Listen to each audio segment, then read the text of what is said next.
What's going on, guys? Welcome back to Unbroken Coaching with Anthony Newton. Today I do have a Bible verse for you guys, and I believe it is super important moving forward, just because in the coaching realm, right, obviously I deal with a lot of like student success coaching and faith-based coaching, but a lot of the times, like, it's all going to start at the ground level, right? Which I believe is, finding your purpose and, God's purpose for your life.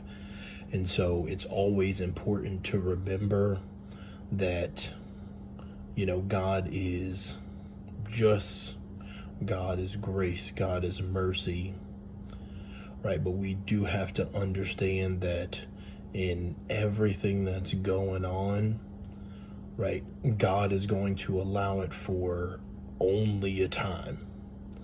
And so we have to look at ourselves and just think about, hey, like, what's my next move going to be, right? My coach used to always say, right, the most important play is the next one.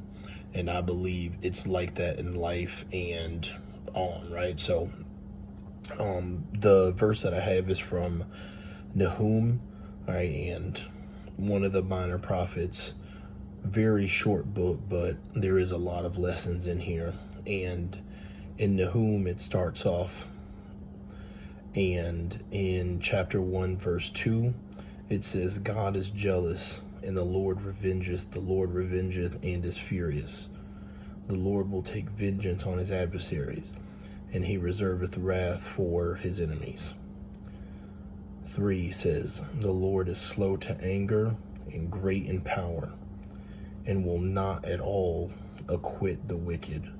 The Lord hath his way in the whirlwind and in the storm, and the clouds are the dust of his feet. And all of this just goes to show that God is going to give us chances, right? He's going to give us mercy. He's going to give us grace.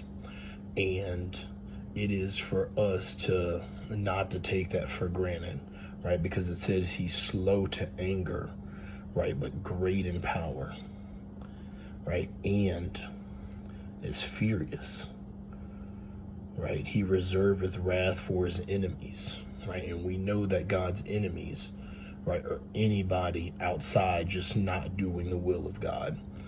And sometimes that's me, sometimes that might be you, but a lot of us have to take into account everything that we do on